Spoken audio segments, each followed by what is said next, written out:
Lisa's New Beginning. I remember Lisa very well.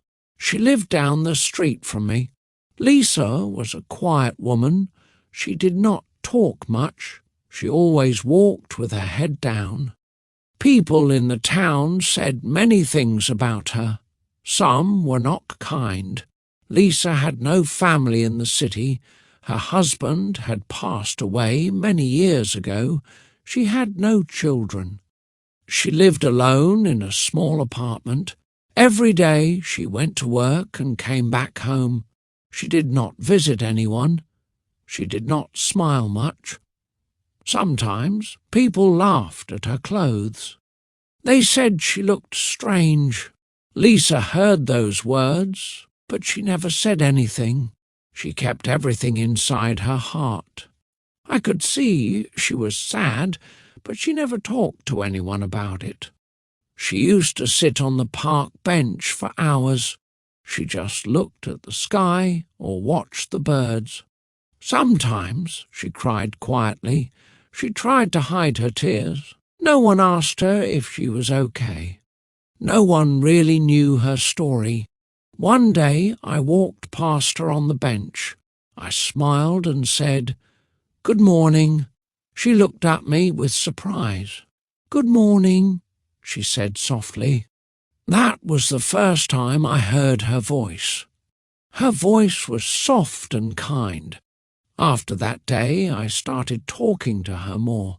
I didn't ask many questions. I just said hello and shared small things. She began to talk a little more each time. I could feel something changing in her, very slowly but surely. Lisa told me she felt alone. She said people's words hurt her heart. She never said anything back. She just kept all the pain inside.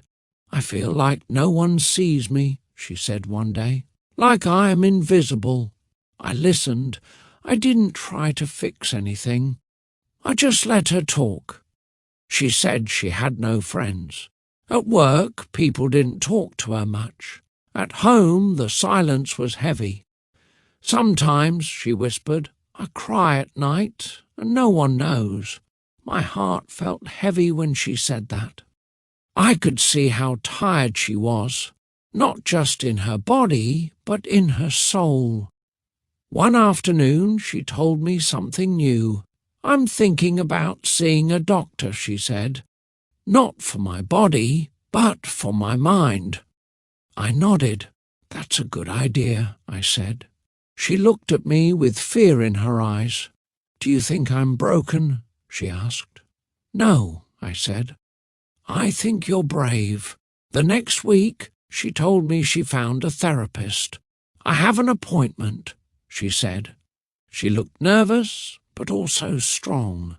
"It's the first time I'll talk to someone about my feelings." I smiled. "You are taking the first step, Lisa.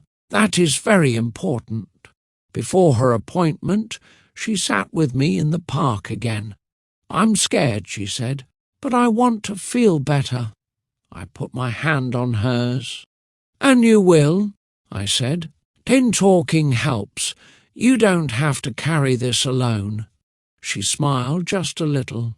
That was the first real smile I saw from her. She stood up and walked away slowly. The sun was warm and the birds were singing.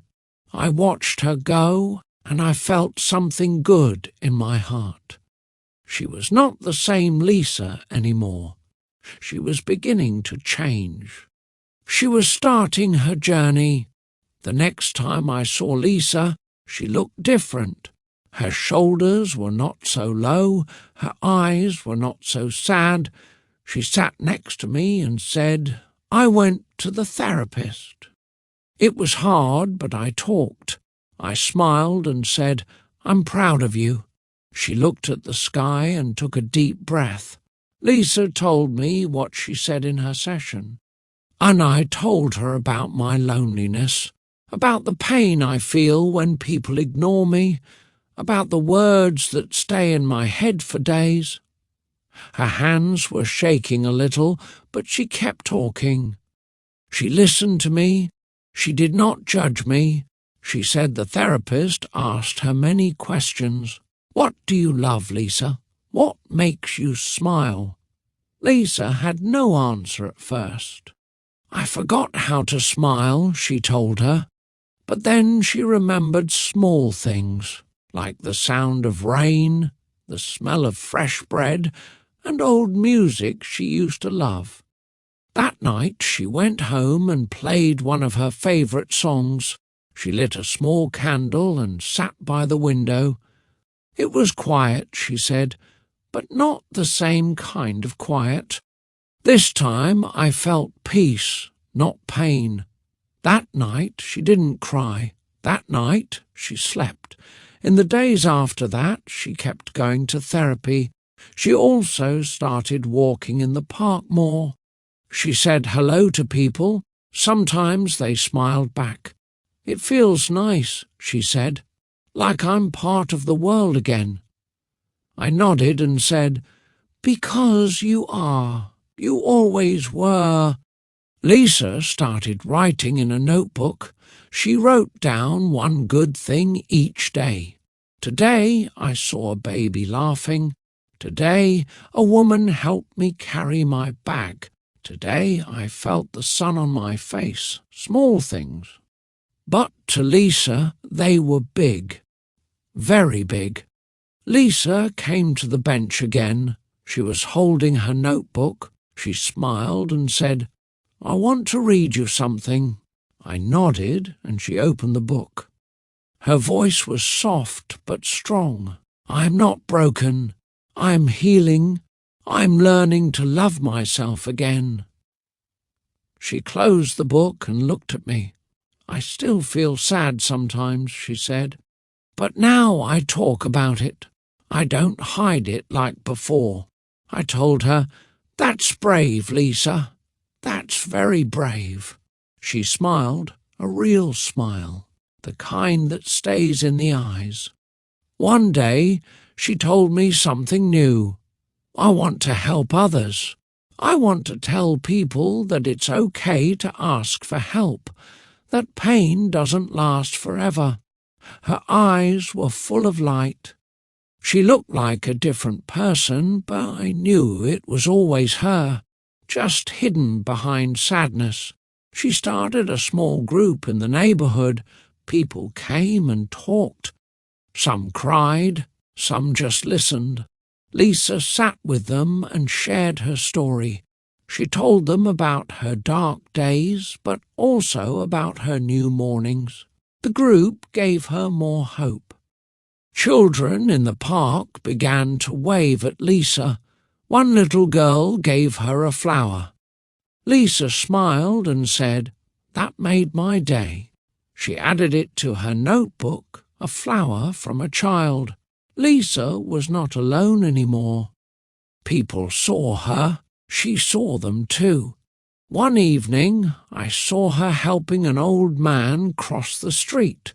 She walked slow, holding his hand. When she came back to the bench, I said, oh, you are different now, Lisa. She looked at the sky and said, oh no, I'm just more myself than ever. Lisa came to the park less often now. She was busy with her new group. She also started working at a small library. She helped people find books. She talked to children and smiled more than before. I feel useful, she told me one day. That's a good feeling. One cold morning she brought me tea. I remember the days I cried alone, she said. Now I drink tea with a friend. I smiled. You are strong, I said. No, she replied, I was weak, but I learned to grow little by little. She showed me her notebook again. It was full now, full of short poems, kind words, little drawings. And this helped me speak, she said.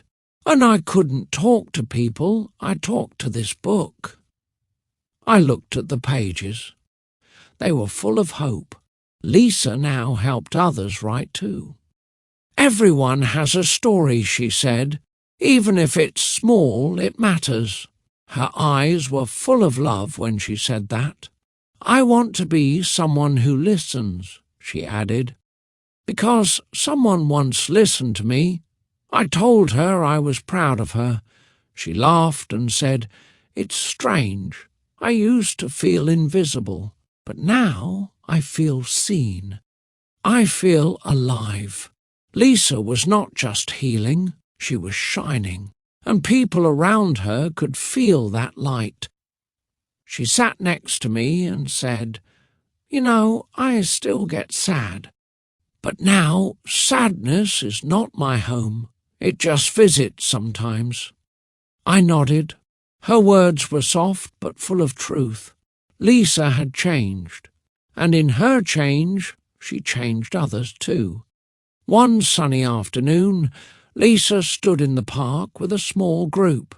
She was reading a poem. Her voice was calm and clear. People listened quietly. Some smiled, some had tears. I sat on the bench, watching her. My heart felt warm. After the reading, a young girl walked up to Lisa. She said, "I feel like you. I'm sad too." Lisa hugged her and said, "You are not alone." It was a small moment, but a strong one. Lisa was now giving the love she once needed. I remember the first day I met Lisa. She looked down, afraid to speak. Now she stood tall. She smiled often. She helped others. She listened. She grew from her pain. She became light for others in the dark. That day she sat beside me again. We talked about life, about sadness, about change. "I still have hard days," she said, "but I also have good days now, and I hold on to them." I nodded and said, "You are brave, Lisa." Lisa looked at the sky and said, "Maybe one day I'll write a book. A book about how I found myself." I smiled. "I'll be the first to read it," I said. We both laughed. It was a soft laugh, a true one, and as I watched her walk away, I knew something. Pain didn't win. Lisa did.